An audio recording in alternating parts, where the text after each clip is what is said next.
The big question, why do women fake orgasms? Statistics show that over 70% of women have faked or regularly fake orgasms. So why is that and what can we do about it? That's what I'm going to be getting into in this episode. So, first of all, why do women fake? Well, there's really four main reasons. First, the mercy fake, right? So she either can't reach orgasm or has a hard time reaching orgasm, and her partner is trying so hard and is really invested in her reaching orgasm, or she somehow has adopted this story, which, let's just face it, society promotes, that she's supposed to have an orgasm every time. So her partner expects that. And if she has a male partner, for him, orgasm is sort of the punctuation mark on sex, right? Like most guys who are, sexually functional can't imagine sex being satisfying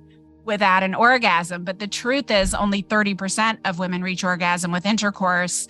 And a lot of women don't reach orgasm at all, or even with a partner. And some women only through foreplay. But the mercy fake is basically, my partner is trying so hard, I know it's not going to happen. And I'm just going to fake it so that they'll feel good and this event will come to its conclusion, basically. Now, the problem with mercy faking is that eventually, especially if you stay in that relationship, then, you start to resent it. You start to want to work on things, either stimulation wise or within yourself, to be able to reach orgasm. Because every time you're now faking it and your partner's rolling over all pleased with themselves, and you're thinking, and then when you finally do want to tell them the truth, they freak out because they feel so bamboozled, right? And you were such a good liar. What else are you lying about? So when couples come in to see me and the partner's been mercy faking, we have to rebuild trust first before we can even get to the orgasm piece,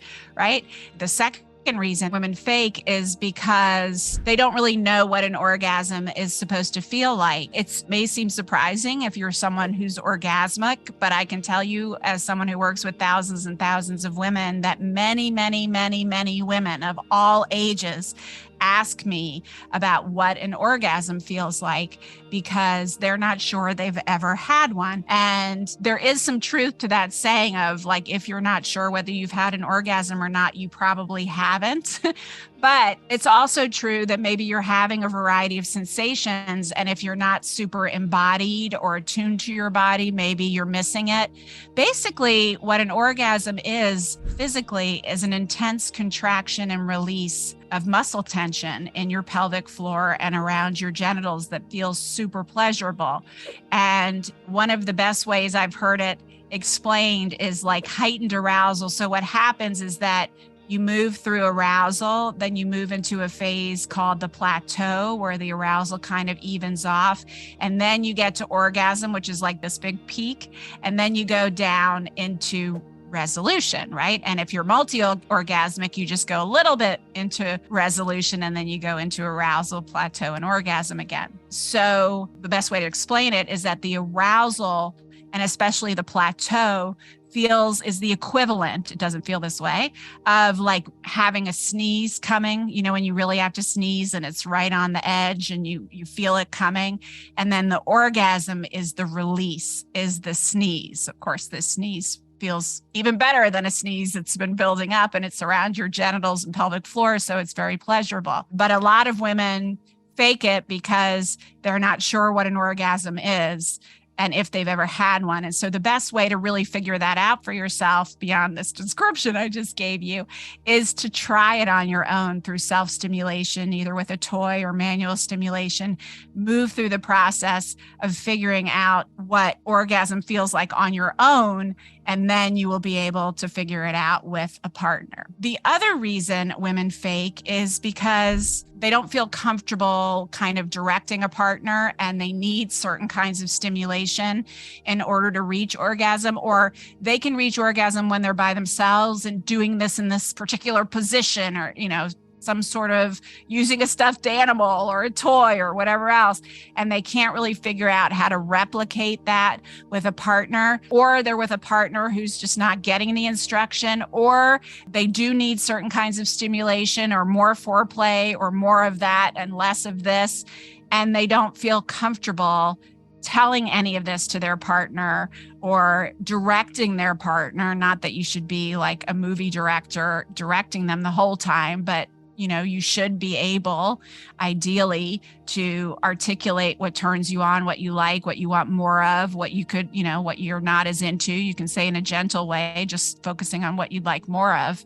in order to enjoy sex and have an orgasm. And so if you're unable to do that or too embarrassed to do that, then I find a lot of women will just fake orgasm because they're like, oh no, like I can't tell this person, I know how I could reach orgasm, but I can't bring myself to tell them what I need to do that in this situation. So I'm just going to fake it so they don't feel bad. And then the final reason I find that women fake orgasm is shame that they're not orgasmic, right? And part of that, quite frankly, is society and guys' faults. As I was saying earlier, it's hard for them until they get educated. And so consider this your education.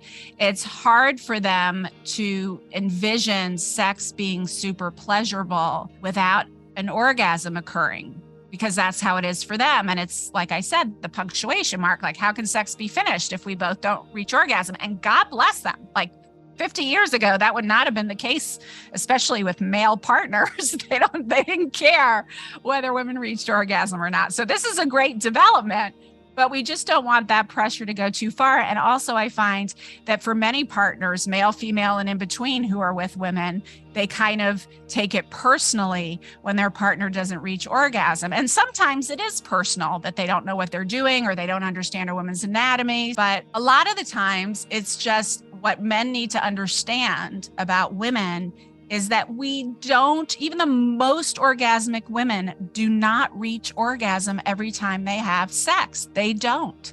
And our orgasms and our arousal is so dependent on our hormonal cycle, on our mood, on our stress levels, on our distractions. We're so much more sensitive to all of those things. So there are some times when it's really easy if a woman is assuming she's already orgasmic, and sometimes when it's not easy. And women often feel ashamed, especially if they're not able to reach orgasm. They imagine that it makes them a less desirable partner, or they've had prior partners who were really emotionally immature and didn't understand this and said, I can't be with someone who can't reach orgasm, who I can't get off, and, dumped them. And now they have some trauma around that. So they're too ashamed to just say in the moment, either, I'm not someone who reaches orgasm, but I really enjoy the sensual and sexual experience, and I would just love to be intimate with you without focusing on orgasm. Or if they are orgasmic, but they just know it's not going to happen, because most women kind of sense that once things get started, they just say, look, it's not going to happen this time. Let's just enjoy ourselves. Because here's what you have to understand. I did a huge national study, this was several years ago, on what the most sexually satisfied women have in common. So I did a national survey with RAND about looking at the women who objectively experience the most pleasure sexually. And then we looked at all these different variables and wanted to understand what variables correlated most with that woman's sexual satisfaction. And guess what? It was not the orgasms she had that predicted for her sexual satisfaction. It was the emotional intimacy and connection she felt with the person she was having sex with. That is what predicts most for sexual satisfaction. Once again, because orgasms, while a very worthy goal and not something to be shied away from and something to be worked toward, is not the end all be all of a woman's sexual satisfaction. So hopefully that gives you some insight. My advice is learn about your body. Learn about your sexual response on your own if you're a female, and get yourself to the place, even if it involves sex therapy or education, but really get yourself to the place where you learn your own body, you learn how to reach orgasm on your own, and then start practicing teaching your partner whatever partner that is, whether it's a one-night stand or a long-term relationship, start teaching your partner what to do, even if it means having their hand on your hand while you self-stimulate, or their hand on your hand while you use a vibrator, or direction during sex, but help them help you, and don't get caught up on when it doesn't happen, because sometimes it doesn't happen. And that's not a sign that anything is wrong. It could just be a sign that you're in a funky place in your hormonal cycle, or you're too stressed about something going on at work. So don't stress out about it. The main thing is to remember that faking is is technically a form of dishonesty, and it's a withhold. And especially if you're in a long-term relationship, my advice is, if you have been mercy faking or just faking in your relationship and you haven't told your partner and you want to, there's two ways to go about it. One is to come clean and say, guess what? For the past X number of months or years that we've been in this relationship, I've been faking orgasm. That is going to be a bit of a mess, and it's going to be a really big deal to them. And you're probably going to want, and I'm not saying you shouldn't do that, but you are going to probably want the help of a couples therapist, sex therapist, to sort of set all this straight and get you guys going on the honesty realm again, and get your sex life going in a way that's really authentic and pleasurable to both of you. There is another way that I'll just share with you, which is to go to your partner and say, listen, I am noticing that my sexual response is changing. So you're not telling them that you've been faking this whole time, but you say, look, I'm noticing that my response is changing. I'm finding it is just a lot harder to get aroused. It's harder to reach orgasm. And I've figured out, experimenting with myself, that certain things help. And so I'm wondering if you'd be open to playing with that and practicing that and switching it up a little in terms of the stimulation so that I can get there. If you want a simpler solution, that is it. But, I'm not telling you to lie. If you want to tell the truth, just get support when you do that. And the main thing is to know that faking it doesn't serve anyone. First of all, you're giving credit to someone where credit isn't due.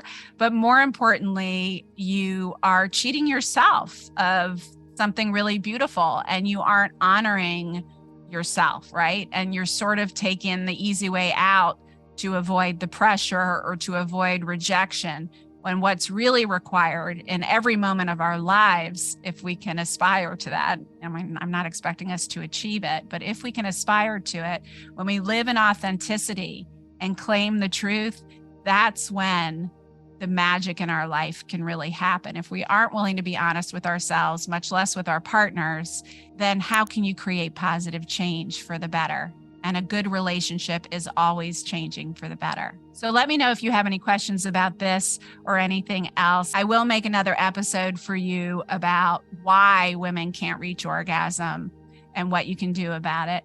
But in the meantime, just stop faking. And remember that I'm here always to help you learn to love and be loved better.